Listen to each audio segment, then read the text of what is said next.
ሰላም ጤና ይስጥልኝ። በማስራስ ሚዲያ የዛሬ ልዩ ፕሮግራማችን ዓለም በከፍተኛ ስጋት የምትጠብቀውን ታሪካዊ ክስተት ይዘንላችሁ ቀርበናል። በኢራንና በአሜሪካ መካከል የነበረው የተኩስ አቁም ስምምነት ዛሬ ሊያበቃ ጥቂት ሰዓታት ብቻ ቀርቶታል። አሜሪካ የኢራንን የነዳጅ መርከብ በመምታት በቁጥጥሯ ስር አውላለች። ኢራን በበኩሏ የሆርሙዝ ወንዝን ወይም ወሽመጥን በድጋሚ በመዝጋት ዓለምን በነዳጅ ቀውስ ልታናወጥ ዝታለች። ጄዲ ቫንስ የአሜሪካው ምክትል ፕሬዝዳንት በትራምፕ ተመርተው በኢስላማባድ የሰላም ድርድር እንዲገኙ ተልከዋል። ኢራን ግን ወንበሩን ባዶ ትተዋለች። ጦርነት ወይስ ሰላም? ዛሬ የዓለም ዕጣ ፈንታ በኢስላማባድና በፋርስ ባህረ ሰላጤ ላይ ይወሰናል። በሌላ ተያያዥ ዜናም የእስራኤል ወታደር በሊባኖስ የፈጸመው ድርጊት አነጋጋሪ ሆኗል። እናየዋለን በጥልቀት። ከዛም በተጨማሪ ደግሞ የኢስላማባድን የሰላም ድርድር በተወሰነ መልኩ በስፋት ለማየት እንሞክራለን። ለዚህ ቻናል አዲስ ከሆናችሁ ሁልጊዜ ትኩስና ጥልቅ ትንታኔ ያላቸው የዓለም አቀፍ መረጃዎችን ማግኘት ከፈልጋችሁ አሁኑኑ ሰብስክራይብ በማድረግ ቤተሰባችን አባል ይሁኑ። እስከ ፕሮግራማችን ፍጻሜ ድረስ አብራችሁን ቆዩ። አሁን ወደ ዝርዝር መረጃዎችና ትንታኔው እናልፋለን።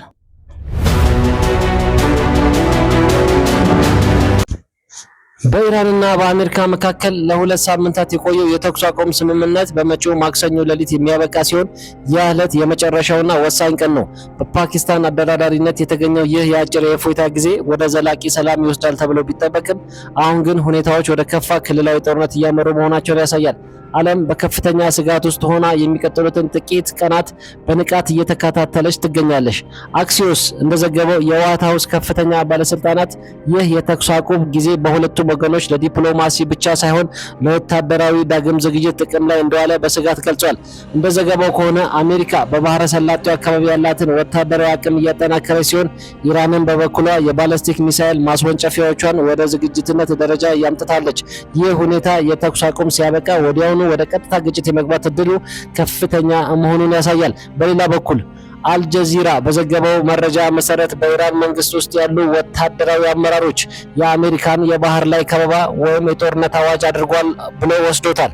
አልጀዚራ እንደጠቆመው ከሆነ ቴሄራን በኢስላማባድ የሚደረገውን የሰላም ንግግር ውድቅ ያደረገችው አሜሪካ የኢኮኖሚ ሽብርተኝነት ወይም ከበባውን እያካሄደች በሰላም ጠረጴዛ ዙሪያ መቀመጥ ትርጉም የለውም በሚል ጽኑ አቋም ነው። ይህ በዲፕሎማሲያዊ መስክ ላይ ትልቅ እንቅፋት ሆኖ ይገኛል። በሌላ ትንታኔ ብሉምበርግ በበኩሉ የኢኮኖሚው አንድምታ ትኩረት ሰጥቶታል። እንደ ብሉምበርግ ትንታኔ የሆርሙዝ ባህረ ሰላጤ ወይም የሆርሙዝ ሰርጥ መዘጋት በዓለም አቀፍ ደረጃ ገበያ ላይ ከፍተኛ ድንጋጤ ፈጥሯል። ዛሬ የተኩስ አቁሙ ማብቂያ ላይ መድረሱን ተከትሎ የነዳጅ ዋጋ በአንድ ቀን ውስጥ ብቻ የ12 በመቶ ጭማሪ አሳይቷል። ዓለም አቀፍ የንግድ መርከቦች አሁን ላይ በባህረ ሰላጤው በኩል ለማለፍ ዋስትና አጥተዋል ያለው ብሉምበርግ ግጭቱ ከቀጠለ የዓለም ኢኮኖሚ ወደ ከፋ የዋጋ ግሽበት ሊያመራ እንደሚችል አስጠንቋል። በመጨረሻም ሲኤንኤን የሳተላይት ምስሎችን በመጥቀስ እንደዘገበው ኢራን በሆርሙዝ ወንዝ አካባቢ አዳዲስ የባህር ውስጥ ፈንጂዎችን እያጠመደች መሆኑን የሚጠቁሙ እንቅስቃሴዎች ታይተዋል ብሏል። ይህ እርምጃ አሜሪካ የኢራንን የነዳጅ መርከብ በመታችበት ወቅት የተወሰደ አጸፋዊ እርምጃ እንደሆነ ይታመናል። በአሁኑ ሰዓት በፓኪስታን የሚገኘው የአሜሪካ ልዑክ ጄዲ ቫንስ የመጨረሻ ጥረት እያደረጉ ቢሆንም የኢራን ወገን አለመገኘት ግን ተስፋውን እያጨለመው ይገኛል።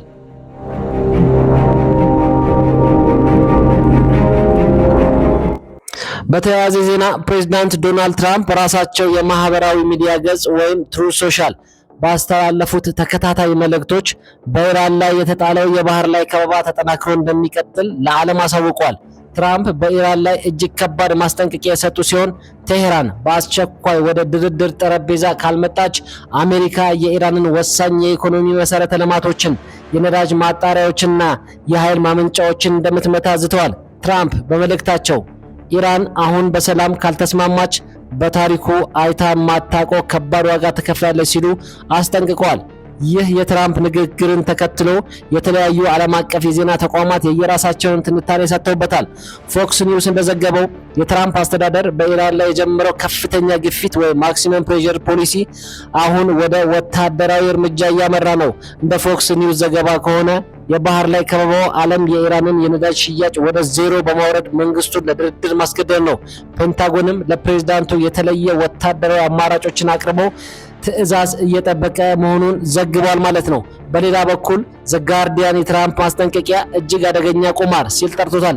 እንደ ጋርዲያን ትንታኔ በትራምፕ ትሩዝ ሶሻል የሚለጠፉት መልእክቶች ዲፕሎማሲያዊ መንገዶችን እየዘጉ ነው ብሏል።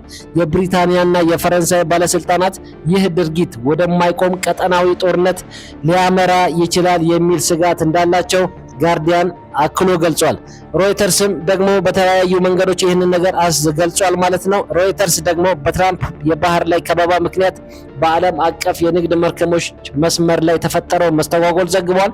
ሮይተርስ እንደጠቆመው ከሆነ አሜሪካ በፋርስ ባህረ ሰላጤ ላይ የሰፈሩትን የጦር መርከቦች ቁጥር በእጥፍ የጨመረች ሲሆን ማንኛውም የኢራን የነዳጅ መርከብ ከበባውን ጥሶ ለማለፍ ቢሞክር እርምጃ እንደሚወስድ ትዕዛዝ ተሰጥቶታል።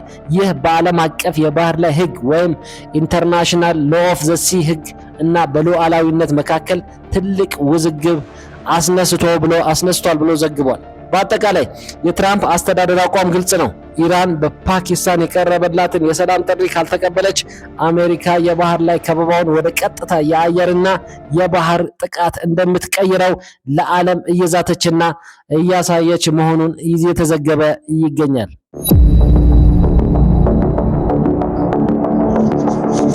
በተያያዘ ዜና በዚህ የተኩስ አቁም ማብቂያ ዋዜማ ላይ ሁኔታ ወደ ለየለት ጦርነትን የሚገፋፋ አንድ ክስተት ተመዝግቧል። ይህ የተመዘገበው የአሜሪካ ባህር ኃይል የኢራንን ግዙፍ የነዳጅ ጫኝ መርከብ በመምታት ከጥቅም ውጪ ማድረጉን በይፋ አስታውቋል። ዩኤስኤስ ስፕሮአንስ የተባለችው የአሜሪካ ዘመናዊ የጦር መርከብ በኦማን ባህረ ሰላጤ ላይ የአሜሪካንን የባህር ላይ ከበባ ጥሳ ለማለፍ የሞከረችውን ቱስካ የተባለችውን የኢራን የነዳጅ መርከብ በከባድ መሳሪያ መታለች። መርከቧ አሁን ሙሉ በሙሉ በአሜሪካ የባህር ኃይል ቁጥጥር ስር የምትገኝ ሲሆን ይህ እርምጃ በሁለቱ ሀገራት መካከል ያለውን ውጥረት ወደማይመለስበት ደረጃ አድርሶታል ተብሎ እየተገመተ ነው። ይህንን አስደንጋጭ ዜና ተከትሎ የተለያዩ ወገኖች የተለያየ ምላሽ ሰጥተዋል።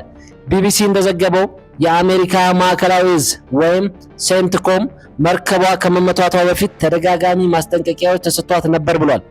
ቢቢሲ የፔንታጎንን ባለስልጣናት ጠቅሶ እንደዘገበው መርከቧ የተመታችው የሞተር ክፍሏ ላይ ሲሆን ዓላማው እንዳትንቀሳቀስ ለማድረግ እንጂ ሙሉ ለሙሉ ለማስጠም እንዳልነበረ ገልጿል። ሆኖም ይህ እርምጃ ዓለም አቀፍ የባህር ላይ የንግድ ደህንነት አደጋ ላይ ጥሏል ሲሉ ስጋቶቹ ደግሞ በስፋት እየታዩ እንደሆነ እየተነገረ ነው። አልማያዲን ወይም አልማያዲን የተባለው የቴህራን ምንጮች ጠቅሶ እንደተዘገበው ደግሞ ኢራን ይህንን ድርጊት ቀጥተኛ የባህር ላይ ውንብድነት ስትል ፈርጀዋለች። እንደ አልማያዲን ዘገባ የኢራን ብሔራዊ የደህንነት ምክር ቤት ባደረገው አስቸኳይ ስብሰባ አሜሪካ በኢራን ንብረት ላይ ለፈጸመችው ጥቃት ተመጣጣኝና ከባድ አጸፋዊ እርምጃ እንደሚወስዷል። ይህ ዛቻ ደግሞ የፋርስ ባህረ ሰላጤን ለጦርነት ዝግጁ እንዲሆን አድርጎታል። ዎል ስትሪት ጆርናል ደግሞ የዚህ ጥቃት የስትራቴጂካዊ እንድምታ ሲተነትን አሜሪካ ይህንን እርምጃ የወሰደችው የኢራንን የኢኮኖሚ የደም ስር ለመቁረጥ ያላትን ቁርጠኝነት ለማሳየት ነው ብሏል። እንደ ጋዜጣው ትንታኔ ከሆነ የአሜሪካ የባህር ኃይል አሁንም በክልሉ የሚንቀሳቀሱ ሌሎች የኢራን መርከቦችን እያደነ ሲሆን ይህም በዓለም አቀፍ የነዳጅ አቅርቦት ላይ ከፍተኛ መስተጓጎል መፍጠሩንና የኢንሹራንስ ዋጋዎችን በከፍተኛ ሁኔታ እንዲጨምሩ ማድረጉን ዘግቧል።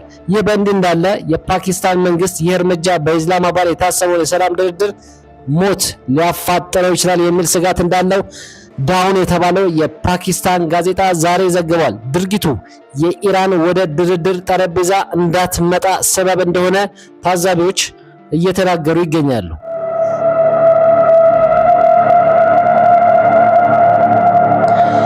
የሆርሙዝ ወንዝ መዘጋትና የኢራን ወታደራዊ ዝግጅት ለአሜሪካ የባህር ላይ ከበባና ለነዳጅ መርከቧ መመታት ኢራን የሰጠችው አጸፋዊ ምላሽ ዓለምን ክፉኛ አስደንግጧል። ቴህራን ለዓለም የነዳጅ ንግድ ቁልፍ የሆነውን የሆርሙዝ ወሽመጥን ወይም ስትሬት ኦፍ ሆርሙዝን በድጋሚ መዝጋቷን በይፋ አስታውቃለች። የኢራን አብዮታዊ ዘብ ባወጣው መግለጫ አሜሪካ በኢራን ላይ የጣለችው የባህር ላይ ከበባ ካላነሳች፣ የያዘቻቸውን መርከቦች ካለቀቀች ምንም አይነት የንግድ መርከብ በዚህ ጠባብ የባህር መስመር እንደማያልፍ እንደሚያደርግ አስጠንቅቋል። ይህንን ወሳኝ ክስተት የተለያዩ ዓለም አቀፍ ተቋማትም ዘግበውታል። ብሉምበርግ እንደዘገበው የሆርሙዝ ወንዝ ወይም የሆርሙዝ ሰርጥ መዘጋት በዓለም ኢኮኖሚ ላይ የድንጋጤ ማዕበል ፈጥሯል። በዓለም ላይ በባህር ላይ ከሚጓጓዙ ነዳጆች ሲሶ ወይም 1/3 በዚህ መስመር የሚያልፍ በመሆኑ የነዳጅ ዋጋ በአንድ ጀንበር ታይቶ በማይታወቅ ሁኔታ ሊጨምር እንደሚችልና የአክሲዮን ገበያም ሊዋዥቅ እንደሚችል ብሉምበርግ አስጠንቅቋል። የኢኮኖሚ ባለሙያዎች ይህ ሁኔታ ለሳምንታት ከቀጠለ ዓለም አቀፍ የኢኮኖሚ ድቀት ወይም ሪሴሽን መከሰቱ አይቀሬ ነው ሲሉ ስጋታቸውን ገልጸዋል። አልጀዚራ በበኩሉ የኢራን ወታደራዊ ዝግጅትን አስመልክቶ ባወጣው ዘገባ ቴሄራን ለከፋ ጦርነት ዝግጁ መሆኗን የሚያሳዩ ምልክቶች እየታዩ ነው ብሏል። እንደ አልጀዚራ ዘገባ የኢራን አብዮታዊ ዘብ እጅግ ዘመናዊ የሆኑ ጸረ መቆርቆር ወይም አንቲሺፕ ሚሳኤሎችና አጥፊ ድሮኖችን ወደ ጠረፉ አካባቢዎች እያስጠጋ ይገኛል። ይህም የባህር ላይ ጦርነቱን አይቀሬ አድርጎታል። በተጨማሪም ኢራን በሆርሙዝ ሰርጥ አካባቢ ፈጣን የጦር ጀልባዎችን በማሰማራት የባህር ላይ እንቅስቃሴዎችን ሙሉ በሙሉ ለመቆጣጠር እየሞከረች መሆኑን ዘገባው ያመለክታል። የአሜሪካው የዜና ማሰራጫ CNN በበኩሉ የፔንታጎንን ባለስልጣናት ጠቅሶ እንደዘገበው የአሜሪካ ሳተላይቶች በኢራን ወታደራዊ ካምፖች ውስጥ ከፍተኛ እንቅስቃሴ መኖሩን አረጋግጧል። ኢራን በመሬት ውስጥ በሚገኘው የሚሳኤል ማከማቻዋ ሚሳኤል ሲቲስ ዝግጅት እያደረገች መሆኑን ተሰምቷል። CNN እንደዘገበው አሜሪካ ይህንን የኢራንን እርምጃ በንቃት እየተከታተለች ሲሆን ማንኛውም ጥቃት ከተሰነዘረ ወዲያው ምላሽ ለመስጠት በክልሉ የሚገኙ የአሜሪካ ጦር ሰፈሮች በከፍተኛ ንቃት ወይም ሃይ አለርት ላይ ይገኛሉ ብሏል። በአጠቃላይ የሆርሙዝ ሰርጥ መዘጋት በኢራንና በአሜሪካ መካከል ያለውን ፍጥጫ ከቃላት ወደ ቀጥታ ወታደራዊ ግጭት አሸጋግሮታል። ዓለም አሁን የዲፕሎማሲው መንገድ ማብቂያ ላይ መድረሱና ታላቅ ጦርነት ሊቀሰቀስ እንደሚችል በስጋት እየጠበቀ ይገኛል።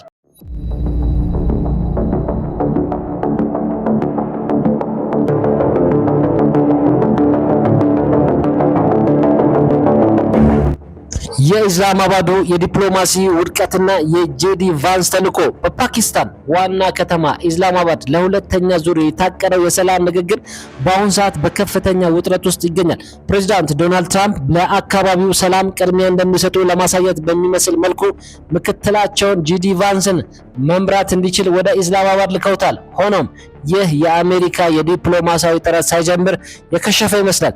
የዚህ ዲፕሎማሲያዊ እንቅስቃሴ በተለያዩ መልኩ ተዘግቧል። ኒውዮርክ ታይምስ እንደዘገበው ጄዲ ቫንስ ኢስላማባድ የደረሱት የኢራንን የኒውክሌር ፕሮግራምና የባህር ላይ እንቅስቃሴ የሚገታ ታላቅ ስምምነት ወይም ግራንድ ባርጌን ይዘው ነው። ሆኖም ኢራን ተወካዮቿን ወደ ስብሰባው ለመላክ ፈቃደኛ አለመሆኗን ተከትሎ የአሜሪካው ልዑክ በፓኪስታን ባለስልጣን የታጀበ ባዶ የድርድር ጠረጴዛ ላይ እንዲቀመጡ ተገደዋል።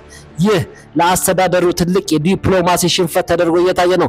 አልጀዚራ የቴህራንን የውጭ ጉዳይ ሚኒስትር ቃል አቀባይ ጠቅሶ እንደዘገበው ኢራን ድርድሩን ውድቅ ያደረገችበት ምክንያት ሲገልጽ አሜሪካ በአንድ በኩል የኢኮኖሚ ከበባ እያደረገችና መርከቦቻችንን እየመታች፣ በሌላ በኩል ለድርድር መጥራቷ የፖለቲካ ተውኔት እንጂ ቅንነት የጎደለው ድርጊት ነው ስትል ገልጻለች።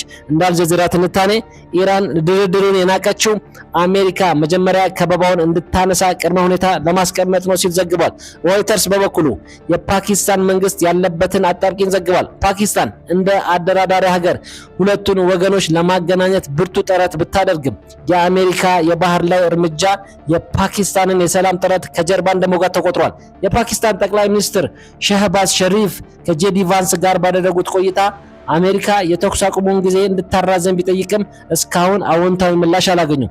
ፖለቲኮ እንደዘገበው ከሆነ ጄዲ ቫንስ በኢስላማባድ መገኘታቸው ብቻውን የትራምፕ አስተዳደር ለዲፕሎማሲ እድል ሰጥቶ እንደነበር ለዓለም ለማሳየት ነው። ኢራን ድርድሩን እምቢ ማለቷ ደግሞ አሜሪካ ለምትወስደው ማንኛውም ወታደራዊ እርምጃ ዓለም አቀፍ ተቀባይነትን ለማግኘት እንደ ማምከኛ ሊያገለግል ይችላል የሚል ስጋት በዲፕሎማቶች ዘንድ መኖሩን ፖለቲኮ አመልክቷል። በአጠቃላይ የኢስላማባዱ የሰላም ጥሪ ወደ መጨረሻ ምዕራፍ ተቃርቧል። ኢራን ወንበሯን ባዶ ማድረጓና አሜሪካ ደግሞ ከበባውን አለማንሳቷ የቀጠናውን ሁኔታ ወደማይመለስ የጦርነት አውድማ እየገፋው ይገኛል። ከኢራንና አሜሪካ ድርድርና ጦርነት ወጣ ስንል በደቡብ ሊባኖስ የተፈጸመ የሃይማኖት ምልከታ ወይም ጥቃት እናያለን። በመካከለኛው ምስራቅ ያለው የፖለቲካ ውጥረት ይበልጥ ወደ ሃይማኖታዊ ግጭት ሊቀይረው የሚችል አንድ አሳዛኝ ዜና ከደቡብ ሊባኖስ ወጥቷል። በሊባኖስ ድንበር አካባቢ በሚንቀሳቀስ አንድ የእስራኤል ወታደር የኢየሱስ ክርስቶስ ሐውልት ሲሰበር የሚያሳይ ተንቀሳቃሽ ምስል ወይም ቪዲዮ በማህበራዊ ሚዲያ ላይ ሚዲያ ላይ ተሰራጭቷል። ይህ ድርጊት በመላው ዓለም በሚገኙ ክርስቲያኖች ዘንድ ከፍተኛ ቁጣና ተቃውሞን ቀስቅሷል። ይህንን ክስተት ተከትሎ የተለያዩ የዜና ምንጮች ዘግበዋል። ቫቲካን ኒውስ እንደዘገበው የካቶሊክ ቤተክርስቲያን ከፍተኛ መሪዎች ድርጊቱን ተቀባይነት የሌለውና ቅዱስ ስፍራዎችን የሚጥስ ሲሉ ኮንነውታል። ቫቲካን ባወጣቸው መግለጫ እንዲህ አይነቱ ድርጊት አስቀድመው በቆሰለው ቀጠና ላይ አዲስ የጥላቻ እሳት ሊጭር የሚችል አስጠንቃለች። የሊባኖስ ክርስቲያን መሪዎች ድርጊቱ የተቀነባበረው ትንኮሳ ነው በማለት ዓለም አቀፍ ማህበረሰቡ ጣልቃ እንዲገባ ጠይቋል። አልጀዚራም በዚህ ዙሪያ ላይ ዘገባ ሰርቷል። የእስራኤል መከላከያ ሰራዊት ወይም አይዲኤፍ ድርጊቱ የተፈጸመው ከሰራዊቱ እሴት ውጪ በሆነ ግለሰብ መሆኑን ገልጾ ወታደሩ በቁጥጥር ስር ውሎ ምርመራ እየተደረገበት እንደሆነ አስታውቋል። ሆኖም አልጀዚራ እንደጠቆመው ይህ ድርጊት በሊባኖስ የሚገኙ የተለያዩ ሃይማኖታዊ ቡድኖችን በአንድነት በእስራኤል ላይ እንዲነሱ እያደረገ መሆኑን፣ ይህም ለሂዝቦላህ ተጨማሪ የፕሮፓጋንዳ መሳሪያ ሆኖ ሊያገለግል እንደሚችል ገልጿል። ፎክስ ኒውስ በበኩሉ የአሜሪካ የሃይማኖት ነጻነት ተሟጋቾችን ጠቅሶ እንደዘገበው ክስተቱ በዩናይትድ ስቴትስ የሚገኙ ክርስቲያን ደጋፊዎች በእስራኤል ላይ ያላቸውን አመለካከት ሊቀይረው ይችላል የሚል ስጋት ፈጥሯል። በተለይ በሪፐብሊካን ፓርቲ ውስጥ የሚገኙ ወግ አጥባቂ ክርስቲያኖች ድርጊቱ በአስቸኳይ ተጣርቶ እርምጃ እንዲወሰድ ድምጻቸውን እያሰሙ ይገኛሉ። በአጠቃላይ ይህ ክስተት በኢራንና በአሜሪካ መካከል ካለው ፖለቲካዊ ፍጥጫ ባሻገር በመካከለኛው ምስራቅ ያለውን ጥቃቅን የሃይማኖት ትስስር የሚበጥስ አደገኛ ክስተት ሆኖ ተመዝግቧል። የታሪክ ተመራማሪዎች እንደሚሉት ከሆነ እንዲህ አይነቱ የቅዱሳን ምስሎችን ጥቃት በክልሉ ለዘመናት የዘለቀ ሰላማዊ አብሮ መኖር ላይ ጥቁር ጥላ የሚጥል ነው በማለት ገልጸውታል። የእስራኤል መንግስት እንደዚሁም ደግሞ ጠቅላይ ሚኒስትሩ ቤንያሚን ኔታንያሁም ይህንን ጉዳይ አስመልክቶ ይህ የሚጠቅም ጉዳይ አይደለም፣ በከፍተኛ ደረጃ ይህን ድርጊታቸውን የፈጸሙትን ሰዎች ወይም ወታደሮች በቁጥጥር ስር አድርገን ምርመራ ጀምረናል፣ ይህም ለእስራኤልና ለአካባቢው የሚመጥን ተግባር አይደለም በማለት ጥቃቱን እንዳኮነኑ ተናግረዋል ማለት ነው። ይህ የመሰለ ተግባር ዓለምን ሊያቆሽሽና ዓለምን ሊያጠፋ የሚችል የሃይማኖት ጦርነት ሊያስነሳ እንደሚችል የተለያዩ ምንጮችም እየዘገቡ ይገኛሉ።